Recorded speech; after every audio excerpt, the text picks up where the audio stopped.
Bismillah, Assalamualaikum. Kisah Mas Barno bagian 2. Bagian 1 sudah saya bacakan ya. Yang belum nonton, linknya ada di deskripsi. Dan ini dia Mas Barno bagian 2 yang ditulis oleh Bang Tung Prastio. Mampir juga ke akun channel YouTube-nya ya, Hanya Cerita Misteri. Dan ini dia versi fakta sejarah Kisah Mas Barno yang kedua.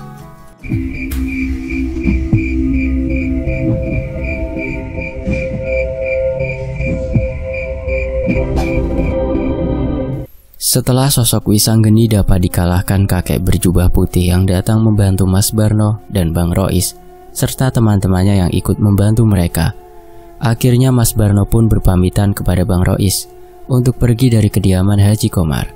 Sementara tawaran untuk mengurus masjid pun belum dikerjakannya, karena Mas Barno ingin menjual rumah miliknya terlebih dahulu. Setelah kembali ke rumahnya yang saat itu diurus oleh Pak Udin, yang merupakan sahabat baik Mas Barno, Mas Barno pun langsung menceritakan kisah yang dialaminya kepada Pak Udin. Mas Barno sendiri ternyata masih memiliki kisah-kisah menarik yang berkaitan langsung dengan alam gaib, serta makhluk-makhluk gaib yang pernah hadir di kehidupannya. Baru saja 1 minggu Mas Barno menempati rumah yang dulu dibelinya dari hasil menjual emas batangan yang dihadiahkan oleh Wisanggeni kepada Mas Barno karena jasanya yang ikut membantu membebaskan sosok ksatria dari lembah mana tersebut. Mas Barno sudah mendapatkan gangguan dari seorang dukun yang tinggal tidak jauh dari rumahnya tersebut. Sebelumnya Pak Udin juga telah memperingati Mas Barno untuk berhati-hati karena orang yang sudah 2 tahun tinggal di sekitar daerah tempat tinggal Mas Barno itu adalah seorang ahli supranatural dari golongan hitam. Karena tidak memiliki permasalahan apapun dengan orang yang tinggal di dekat rumahnya itu, Mas Barno pun tidak terlalu menanggapi apa yang telah disampaikan oleh Pak Udin. Hingga suatu malam, Mas Barno pun merasakan langsung akan apa yang dikhawatirkan oleh Pak Udin. Malam itu, jam di ruang tamu rumah Mas Barno masih menunjukkan pukul 11 malam. Tapi Mas Barno merasakan ada hal aneh yang belum pernah dirasakan olehnya. Mas Barno tidak pernah mengira jika dirinya akan didatangi sosok jin bertubuh tinggi besar yang memiliki energi hitam kuat dan mencoba untuk menakut-nakuti Mas Barno. Sosok jin yang dapat dilihat dengan jelas oleh Mas Barno itu berdiri tepat di depan pintu utama rumahnya dan menatap tajam ke arah Mas Barno, seolah sedang mencari tahu tentang siapakah Mas Barno yang sebenarnya. Tapi Mas Barno yang saat itu tidak ingin mencari masalah dengan sosok-sosok makhluk gaib pun memilih diam dan bersikap biasa saja, seperti tidak melihat sosok jin yang terus memperhatikannya itu. Karena Mas Barno bersikap seolah tidak melihat sosok jin hitam tersebut, tidak lama kemudian sosok makhluk gaib tersebut terbang melayang, menembus plafon di rumah Mas Barno. Dan setelahnya, sosok jin tersebut seperti mencari tempat untuk menetap di rumah Mas Barno dengan merubah wujudnya menjadi ular hitam dan melingkar di bagian kayu yang terdapat di rumah Mas Barno. Semakin hari Mas Barno pun merasakan suasana di rumahnya terasa berbeda.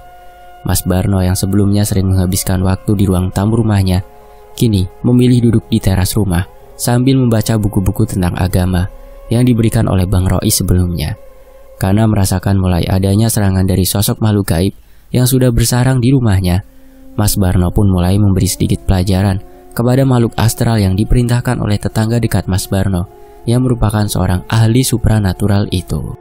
Pada suatu malam, tepatnya malam kelima dari kedatangan sosok jin hitam yang kini telah menebar energi gelap di rumahnya itu, Mas Barno itu pun mulai memberi perlawanan dengan melakukan ruqyah rumah mandiri dengan amalan-amalan yang dipelajarinya dari Haji Komar. Mas Barno pun mulai membacakan ayat-ayat suci Al-Quran pada sebotol air yang akan digunakannya untuk membuat pagar gaib yang mengurung sosok makhluk tak kasat mata itu. Karena tidak menyadari dengan apa yang dilakukan oleh Mas Barno sebelumnya, sosok jin kiriman itu pun mulai kebingungan ketika menyadari jika tempatnya berada mulai tertutupi dengan pagar gaib, sehingga sosok jin tersebut tidak dapat lagi berkomunikasi dengan orang yang menyuruhnya mengawasi Mas Barno. Karena merasa jika keberadaannya telah diketahui oleh Mas Barno, sosok jin bertubuh besar yang memiliki telinga runcing dan tanduk kecil di kepalanya itu pun langsung menampakkan diri di hadapan Mas Barno. Tapi lagi-lagi Mas Barno hanya diam saja, seolah-olah tidak mengetahui jika ada sosok makhluk gaib di dekatnya yang sangat ingin menyerangnya. Aku tahu kau dapat melihatku, manusia bodoh, ujar sosok makhluk gaib yang berdiri dengan tatapan tajam ke arah Mas Barno. Mendengar dari suara sosok makhluk tak kasat mata itu, Mas Barno hanya terdiam. Tapi sebenarnya dia sedang menahan tawanya karena telah berhasil membuat jin yang diminta oleh seseorang untuk mengawasinya itu kebingungan. Tidak usah pura-pura tidak melihatku. Hadapi aku sekarang juga, wahai manusia goblok, ibu sosok makhluk gaib itu sambil mempersiapkan energi besar untuk menyerang Mas Barno. Tapi dengan persiapan matang yang sudah dilakukannya sebelumnya, Mas Barno tetap tenang dan sama sekali tidak menghiraukan sosok jin yang mulai mengancamnya itu. Sekarang matilah kau manusia goblok, ujar jin hitam itu sambil menghempaskan energi besar ke arah Mas Barno. Tapi Mas Barno yang telah memasang dinding pelindung untuk melindungi dirinya sendiri pun tidak bergerak sama sekali ketika energi besar tersebut melesat ke arahnya. Ditambah juga Mas Barno terus berzikir hingga energi dari serangan-serangan yang dilakukan oleh makhluk astral tersebut menghilang dengan sendirinya. Ternyata kau memang bukan orang sembarangan. Pantas saja Tuanku memintaku untuk terus mengawasimu, ujar sosok jin bertubuh hitam itu sambil melesat untuk pergi dari dalam rumah Mas Barno. Tapi karena rumah Mas Barno telah dipasangi pagar gaib melalui doa-doa dan amalan-amalan khusus, sosok jin hitam tersebut beberapa kali terpental hingga akhirnya energi dari makhluk gaib itu pun melemah. Karena tahu jika tubuhnya sudah terperangkap di dalam rumah Mas Barno, akhirnya sosok jin tersebut kembali ke wujud ular hitam yang berdiri tegak menatap tajam ke arah Mas Barno. Saya bisa langsung membunuhmu dalam wujudmu yang seperti ini, wahai makhluk gaib, ujar Mas Barno sambil mengangkat bambu panjang yang diambilnya dari belakang rumahnya. Tanpa menjawab apa yang telah dikatakan Mas Barno sebelumnya, ular hitam yang menjadi perwujudan lain dari sosok jin jahat tersebut pun kembali ke wujud aslinya sambil terus menatap tajam ke arah Mas Barno. Biarkan aku pergi, ujar sosok jin hitam itu yang membuat Mas Barno tersenyum. Siapa yang memintamu masuk ke dalam rumahku? Balas Mas Barno yang seolah-olah acuh tak acuh kepada sosok jin yang cukup menyeramkan itu. Sambil menyalakan sebatang rokok yang ada di tangannya, Mas Barno hanya terdiam sambil menunggu jawaban dari sosok makhluk gaib yang terlihat sangat marah tapi sudah tidak mampu melakukan apapun lagi saat itu. Karena lama tidak menjawab pertanyaan yang diajukannya tadi, Mas Barno pun keluar dari dalam rumahnya, lalu duduk di kursi yang ada di teras depan rumahnya itu. Tidak berselang lama, ada sosok lelaki bertubuh kecil yang berdiri di depan pintu pagar rumah Mas Barno. Karena mengira orang itu adalah tamunya, Mas Barno pun langsung menghampiri orang tersebut lalu menyapanya. Tapi sapaan ramah dari Mas Barno seperti tidak didengar orang asing yang berwajah masam itu. Dengan tanpa basa-basi lagi, orang tersebut pun lalu pergi dari depan pintu pagar rumah Mas Barno tanpa menghiraukan sapaan Mas Barno lagi kala itu. Walah, lah kok ada manusia seperti itu? Astagfirullahaladzim, gumam Mas Barno sambil mengelus dadanya. Beberapa saat kemudian, Mas Barno yang kembali duduk di teras rumahnya kembali dikejutkan oleh datangnya energi gelap yang mencoba masuk ke dalam rumahnya. Energi berkekuatan besar yang mencoba menerobos masuk itu tiba-tiba saja berubah menjadi ular besar yang mengelilingi rumah Mas Barno. Ular dengan 2 tanduk di kepalanya itu mulai mengeluarkan kilatan-kilatan cahaya yang menyerang dinding gaib pelindung yang terpasang di rumah Mas Barno. Karena sudah merasa sangat terganggu dengan kehadiran makhluk-makhluk gaib yang dikirim oleh seseorang untuk mencelakainya itu, Mas Barno pun mulai menyerang sosok makhluk gaib berwujud ular besar yang sedang mencari celah untuk dapat masuk ke dalam rumahnya. Dengan kemampuan yang dimilikinya, Mas Barno malah membawa sosok ular besar itu masuk menembus dinding pelindung yang dipasangnya untuk melindungi rumahnya. Setelah itu pertempuran gaib pun terjadi hingga akhirnya sosok makhluk berwujud ular besar itu menyerah dan dimasukkan ke dalam botol kaca yang kebetulan ada di teras rumah Mas Barno. Bersamaan dengan itu, datang sosok makhluk gaib lainnya dengan energi yang lebih besar lagi dan berdiri tepat di depan pintu pagar rumah Mas Barno. Sosok makhluk gaib yang sudah tidak asing lagi bagi Mas Barno itu tersenyum sambil menganggukkan kepalanya ke arah Mas Barno seraya memberi hormat kepada Mas Barno. Joyo Seno? Seru Mas Barno yang langsung menghampiri sosok makhluk gaib tersebut, yang tidak lain adalah sahabat dari masa lalunya yang juga adalah punggawa dari kerajaan Lembah Mana. Bolehkah aku masuk, Barno? Ujar sosok Joyo Seno sambil memperhatikan pagar gaib pelindung yang terpasang di depan rumah Mas Barno. Masuklah sahabatku. Balas Mas Barno yang langsung membuat celah agar Joyo Seno dapat melewati pagar gaib yang dibuat oleh Mas Barno. Apakah ada yang mengganggumu, Barno, sehingga kau memasang dinding pelindung gaib yang sangat kuat seperti ini? Tanya Joyo Seno yang masih saja mengedarkan pandangannya ke sekitar untuk melihat kekuatan yang terpancar dari dinding gaib milik Mas Barno itu. Sepertinya ada orang yang merasa terganggu dengan kedatanganku kembali ke rumahku ini, Seno. Balas Mas Barno sambil menunjukkan botol kaca yang menjadi tempat sosok makhluk gaib berwujud ular yang telah ditangkap oleh Mas Barno. Baru saja Mas Barno dan Joyo Seno berbincang-bincang tentang sosok Wisanggeni, tiba-tiba saja muncul bola api yang begitu banyak menghujani atap rumah Mas Barno. Puluhan bola api tersebut terus menggembur pagar gaib yang melindungi rumah Mas Barno. Mengetahui hal itu, Joyo Seno pun langsung berdiri dan langsung mengeluarkan energi dalam tubuhnya yang begitu besar. Sabarlah sedikit, Seno. Kita tunggu saja. Orang yang terus-terusan menyerangku datang untuk menjemput 2 peliharaannya yang sudah aku kurung di sini, ujar Mas Barno yang terlihat begitu tenang menghadapi gemburan dari bola api dengan energi besar itu.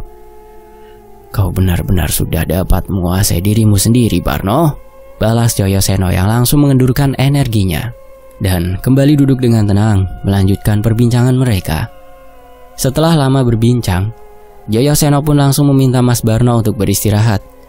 Joyo Seno juga bersedia untuk menjaga rumah Mas Barno dari serangan-serangan makhluk gaib yang diminta oleh seseorang untuk menyakiti Mas Barno kala itu. Aku akan berjaga di sini, Barno. Kau perlu beristirahat untuk memulihkan tenagamu, ujar Joyo Seno yang langsung dibalas anggukan kepala oleh Mas Barno. Baru saja beberapa saat Mas Barno terlelap, tiba-tiba Mas Barno dikejutkan dengan energi besar yang membuat hawa di dalam rumahnya terasa sangat panas.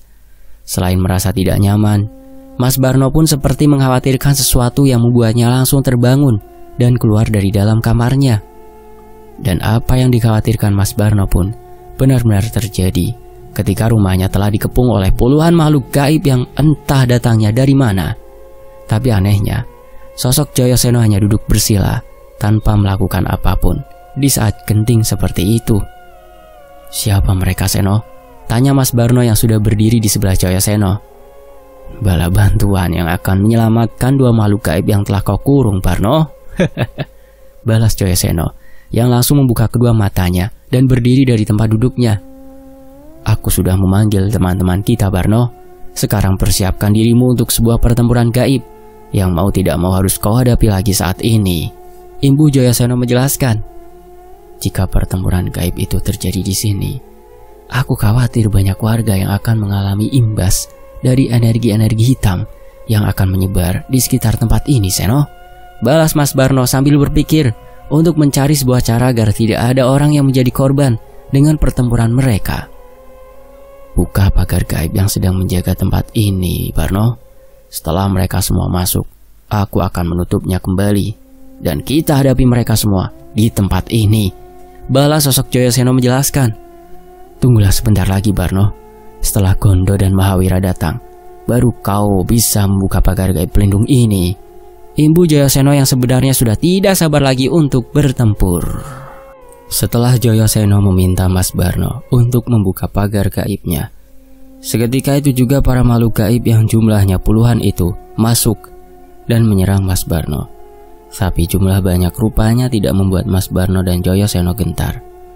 Kedua makhluk berbeda alam itu pun langsung terlihat dan terlibat. Pertarungan yang tidak seimbang. Tapi tidak lama kemudian muncul sosok jin bertubuh besar dengan energi kebiruan yang menyelimuti tubuhnya dan keempat tangannya yang masing-masing memegang senjata pusaka. Selain itu, ada sosok makhluk gaib lainnya yang tidak kalah sakti dengan tubuh manusia sempurna dengan kekuatan yang sangat besar.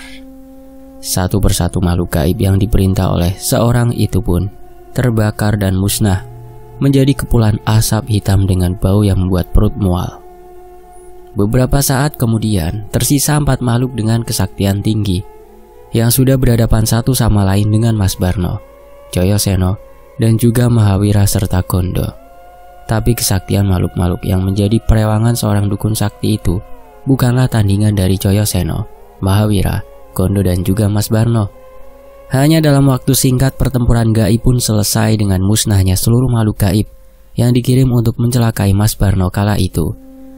Tapi di balik kedatangan sosok Mahawira dan juga Gondo, ternyata datang juga rombongan pengawal kerajaan dan beberapa makhluk gaib perempuan yang terlihat sangat cantik. Joyoseno, Mahawira, dan Gondo pun sempat dibuat terkejut dengan kedatangan putri yang bernama Tunggadewi tersebut.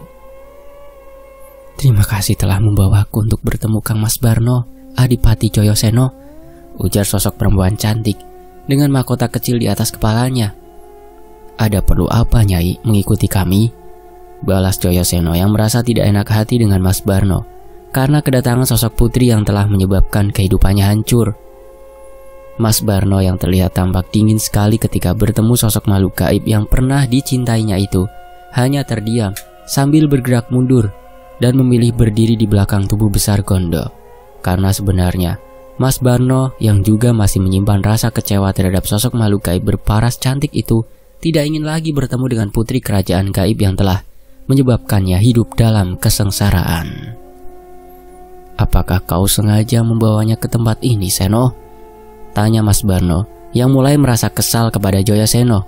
"Sumpah, aku sendiri tidak tahu jika dia akan mengikuti jejak kami, Barno," balas Joyoseno dengan tegas.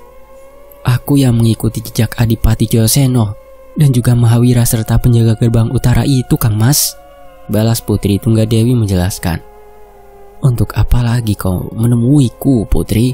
Bukankah sudah tidak ada lagi apa-apa di antara kita?" balas Mas Barno yang langsung maju dan berhadapan langsung dengan sosok Putri Tunggadewi. Dengan wajah yang terlihat sangat sedih, sosok Putri Tunggadewi pun hanya terdiam sambil menundukkan wajahnya. Malam itu sebenarnya menjadi malam yang sangat didambakan oleh sang putri. Setelah sekian lama tidak bertemu dengan kekasih pujaan hatinya, kini dia dapat lagi memandang sosok lelaki bertubuh tegap dengan wajah tampan yang selalu membuatnya rindu. Tapi malam itu juga menjadi malam di mana Putri Tunggadewi menyadari jika pertemuannya dengan Mas Barno adalah awal mula dirinya mendapatkan luka baru di hatinya. Setelah mendengar apa yang diucapkan oleh Mas Barno, "Maafkan aku, Putri. Aku tidak lagi dapat menjadi seseorang yang kau inginkan.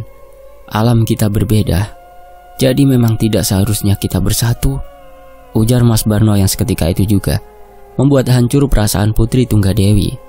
Tanpa menjawab patah kata yang telah diucapkan oleh Mas Barno, sang putri pun langsung membalikkan tubuhnya dan berjalan pergi meninggalkan rumah Mas Barno bersama para pengawalnya. "Maafkan aku, Barno. Aku sama sekali tidak mengetahui jika Putri Tunggadewi akan datang mencarimu," ujar Joyoseno yang merasa sangat bersalah karena membuat Barno harus kembali mengingat masa lalunya yang pedih itu. "Tidak apa, Seno. Sepertinya saat ini Putri Tunggadewi benar-benar mengerti apa yang harus dilakukannya," balas Mas Barno yang kembali berbincang dengan Joyoseno, Mahawira, dan juga Gondo. Setelah kejadian malam itu, beberapa hari kemudian, sosok dukun yang berkali-kali mencoba mencelakakan Mas Barno dengan mengerahkan semua jin perewangan miliknya pun tewas dan ditemukan sudah dalam keadaan membusuk di dalam kamar tempatnya mengobati atau menerima pasiennya. Mas Barno yang sempat mencurigai Joyoseno, Mahawira, dan juga Gondo tentang kematian sosok orang yang memiliki kemampuan khusus itu pun mencoba memanggil Joyoseno. Tapi baik Joyoseno maupun Mahawira serta Gondo tidak ada yang menjawab panggilan dari Mas Barno kala itu. Beberapa bulan berlalu dari kejadian itu, Mas Barno pun mulai merasakan kehidupan tenang tanpa adanya gangguan dari sosok makhluk-makhluk gaib yang akan berusaha menyakitinya. Dengan membantu usaha milik Pak Udin, Mas Barno pun dapat mencukupi kebutuhan hidupnya saat itu. Tapi baru saja Mas Barno merasakan ketenangan hidup, tiba-tiba Mahawira datang menemui Mas Barno dan membawa kabar buruk tentang Joyoseno dan juga Gondo. Mahawira mengatakan jika ada yang melayangkan fitnah keji kepada Joyoseno, Gondo dan juga dirinya terkait hilangnya seluruh kekuatan dari Wisanggeni yang menyebabkan Putri Tunggadewi merasakan kesedihan yang berkepanjangan karena kehilangan sosok Wisanggeni yang sudah dijodohkan oleh Rasen Wiroseno sebagai raja dari kerajaan Lembah Manah dengan Raden Cantrawasesa sebagai adipati dari sebuah daerah di bawah kekuasaan Lembah Manah. Raden Joyoseno dan Gondo ditangkap karena dituduh telah membantumu mengalahkan Guru Wisanggeni serta membuat Guru Wisanggeni kehilangan kesaktiannya, Parno. Andai saja aku tidak sedang melakukan tapa brata di puncak Giri Kedaton, mungkin saat ini aku akan bernasib sama seperti Raden Joyoseno dan juga Gondo, ujar Mahawira menjelaskan permasalahan yang sedang dialaminya saat itu. Tapi kenapa baru saat ini kalian dianggap membantuku untuk mengalahkan Wisanggeni, Wira? Kenapa tidak jauh-jauh hari? Setelah kekalahan dari Wisanggeni itu sendiri, masalah ini muncul, balas Mas Barno yang merasa ada sesuatu yang janggal perihal ditangkapnya Joyoseno dan juga Gondo. Benar juga apa yang sedang kau pikirkan, Barno. Apakah semua ini ada kaitannya dengan Putri Tunggadewi yang telah dijodohkan dengan Guru Wisanggeni? Balas Mahawira yang baru saja menyadari adanya kejanggalan di balik penangkapan Joyoseno dan juga Gondo. Menurut Mahawira, setelah kekalahan Mas Barno ketika bertarung melawan Wisanggeni di bagian selatan dari wilayah kekuasaan kerajaan gaib Lembah Manah itu, Wisanggeni pun langsung mendatangi Putri Tunggadewi untuk menyatakan kesiapannya bersanding dengan putri dari sebuah kerajaan kecil di bagian selatan kerajaan Lembah Manah itu sendiri.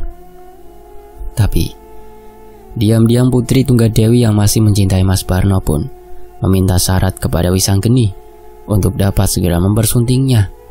Syarat yang diajukan Putri Tunggadewi kala itu adalah meminta kepada Wisanggeni membawakan mustika Damar Kencana untuk persembahan perkawinan mereka berdua. Apa kegunaan dari mustika Damar Kencana itu, Wira? Tanya Mas Barno yang merasa curiga dengan apa yang baru saja dikatakan oleh Mahawira. Aku sendiri juga belum tahu banyak tentang mustika itu, Barno. Tapi sepertinya mustika Damar Kencana itulah yang membuat adanya gesekan antara kerajaan dengan kadipaten, balas Mahawira menjelaskan. Sulit sekali untuk memahami jalan pikiran makhluk anggun yang disebut perempuan itu, Barno. Imbu Mahawira sambil menggelengkan kepalanya. Di satu sisi, dia meminta Guru Wisanggeni untuk membawamu ke kadipaten tempat ayahnya berkuasa. Tapi di sisi lain, dia datang sendiri untuk menemuimu dan berharap kau masih memiliki perasaan sama seperti dulu. Imbu Mahawira yang terus menerka-nerka apa yang sebenarnya terjadi dengan Putri Tunggadewi. Padahal sebelum aku terlibat pertarungan hidup dan mati melawan sahabatku itu, aku sudah menyatakan jika aku akan kembali ke dunia nyata dan menjadi manusia biasa lagi, Wira. Tapi Putri Tunggadewi memohon dan memintaku untuk tetap tinggal di Lembah Manah karena dia tidak mau kehilangan diriku, ujar Mas Barno yang mulai menceritakan kisah asmaranya dengan Putri Tunggadewi. Aku curiga jika Putri Tunggadewi ikut terlibat dalam semua permasalahan yang sedang terjadi saat ini, Wira. Ibu Mas Barno. Aku sangat benci dengan cerita cinta segitiga, Barno, balas Mahawira menanggapi apa yang baru saja diceritakan oleh Mas Barno. Karena tidak mau lagi menyimpan rahasia kisah kasihnya dengan Putri Tunggadewi, akhirnya Mas Barno pun menceritakan apa yang sebenarnya terjadi antara Mas Barno, Putri Tunggadewi, dan juga Wisanggeni kepada Mahawira. Setelah membantu merebut kembali kerajaan gaib Mahagiri yang berada di puncak sebuah gunung besar yang ada di Pulau Jawa, Wisanggeni, Barno, Joyoseno, Gondo, Bima Sutra, Mahawira, dan yang lainnya pun kembali ke kerajaan gaib Lembah Manah yang berada di sebuah dataran tinggi di daerah Wonosobo, Jawa Tengah. Dalam perjalanan itulah rombongan Wisanggeni, Mas Barno, Joyoseno, dan yang lainnya melewati Kadipaten Setrawaseso yang memiliki seorang putri cantik bernama Putri Tunggadewi. Di Kadipaten itulah Mas Barno untuk pertama kalinya bertemu dengan sosok Putri Tunggadewi dan langsung mengatakan kepada Wisanggeni jika dirinya merasa tertarik dengan sosok putri Kadipaten tersebut. Wisanggeni yang awalnya tidak memiliki perasaan apapun kepada Putri Tunggadewi pun memberi lampu hijau kepada Mas Barno untuk mendekati Putri Tunggadewi. Dan seiring berjalannya waktu, terjalinlah kisah kasih antara Mas Barno dengan sang putri.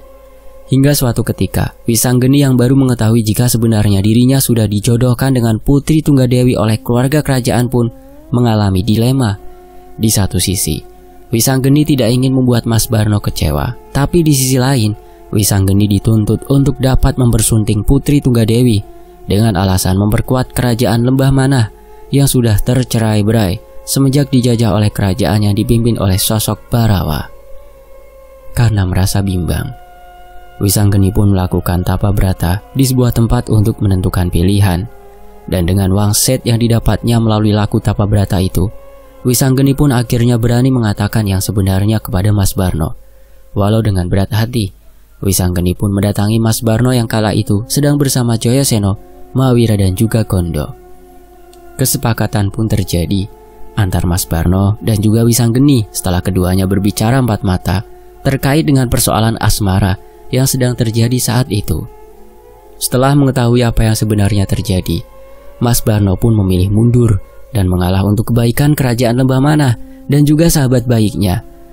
Lagi pula saat itu Mas Barno tidak ingin menyalahi kodratnya sebagai manusia, dan kesadarannya pun kembali dengan berusaha membuang jauh perasaannya kepada Putri Tunggadewi. Lalu apa yang membuat Guru Wisanggeni menyerangmu habis-habisan dan menganggapmu telah mengkhianatinya, Barno? Tanya Mahawira yang belum tahu penyebab pertempuran sengit yang hampir membuat Mas Barno tewas kala itu. Mungkin saat itu adalah sebuah titik yang akan mengungkap sesuatu, Wira. Balas Mas Barno yang tiba-tiba saja berpikir tentang sesuatu yang berkaitan dengan kerajaan gaib Lembah Manah. Saat itu aku sendiri tidak mengerti dengan amarah Wisanggeni yang tiba-tiba saja menyerangku. Karena sebelumnya, aku selama beberapa waktu sedang berada di Kadipaten Kajayan, yang waktu itu baru ditempati Jayasena. Jadi bisa dibilang aku pun tidak mengetahui alasan Wisanggeni menyerangku dan menuduhku telah mengkhianatinya, Wira. Ibu Mas Barno yang terus berusaha mengingat semua kejadian yang dialaminya di alam gaib kerajaan Lembah Manah tersebut. Apakah mungkin ada sesuatu yang lebih mengerikan di balik semua ini, Wira? Apakah ada permasalahan di dalam kerajaan Lembah Manah? Tanya Mas Barno yang membuat Mahawira mengernyitkan dahinya. Apakah mungkin Kadipaten Sutra Waseso ingin mengambil alih kerajaan Lembah Manah, Barno? Apakah mereka ingin memberontak? Tanya Mahawira yang langsung berdiri dari tempat duduknya. Dengan bercerai-berainya para punggawa utama kerajaan Lembah Manah, hal itu bisa saja terjadi, Wira. Tapi kau harus memastikannya terlebih dahulu, balas Mas Barno dengan tegas. Sekarang juga kembalilah ke wilayah kekuasaan kerajaan Lembah Manah. Cari informasi terkait penangkapan Jayasena dan juga Gondo. Dan ingat satu hal, jangan sampai tertangkap juga, Wira. Imbu Mas Barno yang langsung disetujui oleh Mahawira. Setelah kepergian Mahawira, Mas Barno pun langsung mensucikan diri dengan berwudu dan melakukan zikir di dalam kamarnya. Melalui doa-doa dan zikir yang dilakukannya itu, Mas Barno berharap mendapatkan petunjuk dari permasalahan yang sebenarnya telah usai bagi Mas Barno sendiri. Tapi mengingat Jayasena dan juga Gondo serta Mahawira adalah sahabat baiknya, jadi Mas Barno pun memutuskan untuk mencari cara agar dapat membantu ketiga sahabatnya itu. Di saat sedang berzikir itulah Mas Barno kembali didatangi oleh sosok kakek berjubah putih yang telah membantunya mengalahkan Wisanggeni beberapa waktu lalu. Memang sudah menjadi garis kehidupanmu, Barno. Kau harus kembali terlibat ke sebuah permasalahan yang sebenarnya bukan menjadi kewajibanmu untuk membantu mereka. Tapi jika kau membiarkan permasalahan itu, maka sesuatu yang lebih besar dan mengancam keselamatan orang banyak akan terjadi. Ujar kakek berjubah putih yang seluruh tubuhnya dikelilingi cahaya putih yang menyilaukan mata. Sekarang ikutlah bersamaku. Aku akan menuntun mengajarkanmu beberapa ilmu yang dapat kau gunakan untuk membantu kerajaan gaib di dataran tinggi Pulau Jawa itu. Imbu sosok kakek berjubah putih yang dengan sesaat membawa tubuh Mas Barno pindah ke alam lain. Di sebuah tempat yang sangat indah, di atas batu besar yang berada tepat di atas sungai yang airnya sangat jernih, dan mengalir dengan perlahan. Mas Barno duduk bersila sambil membaca sebuah kitab yang sebelumnya telah diberikan oleh sosok kakek berjubah putih tadi. Entah sudah berapa lama Mas Barno terdiam sambil terus membaca kitab yang perlahan memendarkan energi dan masuk ke tubuhnya dengan rasa hangat yang dirasakan oleh Mas Barno. Selesai dengan satu kitab tebal, muncul sebuah kitab lagi di hadapan Mas Barno. Dan tanpa ragu, Mas Barno pun langsung mengambil kitab tersebut lalu membacanya dengan penuh kesungguhan. Seperti air yang mengalir perlahan dari hulu dan sampai ke hilir, apa yang dibaca Mas Barno pun dengan cepat dapat dimengerti dan dapat dipahaminya, walau hanya sekilas membacanya. Setelah menyelesaikan kitab ketiga yang dengan waktu singkat dapat dipahaminya, Mas Barno pun menerima sebuah tasbih kayu yang memiliki semerbak harum wangi dan juga memiliki energi besar yang terpancar dari kilauan cahaya yang mengelilinginya. Setelah itu Mas Barno mendapatkan wejangan-wejangan khusus yang harus digunakannya untuk menolong sesama. Setelah mendapatkan ilmu-ilmu baru yang diberikan oleh sosok kakek berjubah putih itu, Mas Barno diminta untuk masuk ke dalam sungai agar jiwa dan raganya menjadi semakin bersih. Yang harus selalu kau ingat adalah tidak ada kekuatan apapun yang dapat menandingi kekuatan Allah Subhanahu wa Ta'ala, pemilik alam semesta ini, Barno. Tidak ada daya dan upaya selain datangnya dari Allah Subhanahu wa Ta'ala. Tetap membumi dan selalu rendah hati, dan jangan sekali kau berlaku sombong kepada siapapun, ujar sosok kakek berjubah putih yang mengakhiri pertemuan Mas Barno kala itu. Berjalanlah lurus ke arah cahaya itu, Barno, dan ingatlah, gunakan semua yang kau miliki untuk membantu sesama, imbu sang kakek yang perlahan menghilang dari pandangan mata Mas Barno sambil mengucapkan salam. Setelah sosok kakek berjubah putih tersebut menghilang, Mas Barno pun mulai berjalan ke arah yang telah ditunjuk oleh kakek tadi. Dan setelah melewati cahaya putih itu, Mas Barno pun tersadar dengan tubuhnya yang masih bersila di dalam kamarnya sambil memegangi tasbih pemberian sang kakek tadi. Ada energi besar yang terus melindungi tubuhmu, Barno. Dari mana sajakah kau selama ini berhari-hari? Tanya Mahawira yang telah duduk bersila di hadapan tubuh Mas Barno. Aku dibawa kakek yang telah menolongku ke sebuah tempat untuk mempelajari beberapa kitab dan juga tentang ilmu-ilmu lainnya, Wira. Jawab Mas Barno menjelaskan. Bagaimana, Wira? Apa yang kau ketahui tentang penangkapan Joyaseno serta Gondo? Imbu Mas Barno menanyakan tentang apa yang terjadi di kerajaan gaib Lembah Mana. Kerajaan Lembah Mana yang dipimpin oleh Raden Wiroseno atau ayah dari Joyaseno itu telah jatuh ke tangan Adipati Cantrawasesa yang dibantu Barawa dan pasukan kecilnya, Barno. Pemberontakan yang dilakukan Cantrawasesa terjadi karena Wisanggeni sudah tidak dapat melakukan apapun saat ini. Balas Mahawira menjelaskan apa yang telah terjadi di kerajaan Lembah Mana. Lalu di manakah sekarang Raden Wiroseno dan Bimasuta berada, Wira? Tanya Mas Barno yang terkejut mendengar apa yang telah terjadi pada kerajaan gaib Lembah Mana. Dalam pelarian menuju ke kerajaan Mahagiri, Barno. Setelah ini aku akan menyusul mereka ke Mahagiri untuk meminta bantuan kepada Raden Wijangka. Balas Mahawira menjelaskan. Kalau begitu, aku ikut bersamamu, Wira. Aku akan ikut kembali merebut kerajaan Lembah Mana. Balas Mas Barno saat itu. Setelah itu, Mas Barno pun bergegas menuju ke rumah Pak Udin dan menceritakan tentang permasalahan yang kini dihadapinya. Awalnya Pak Udin melarang Mas Barno untuk kembali terlibat dalam hal-hal gaib yang berkaitan dengan kerajaan Lembah Mana.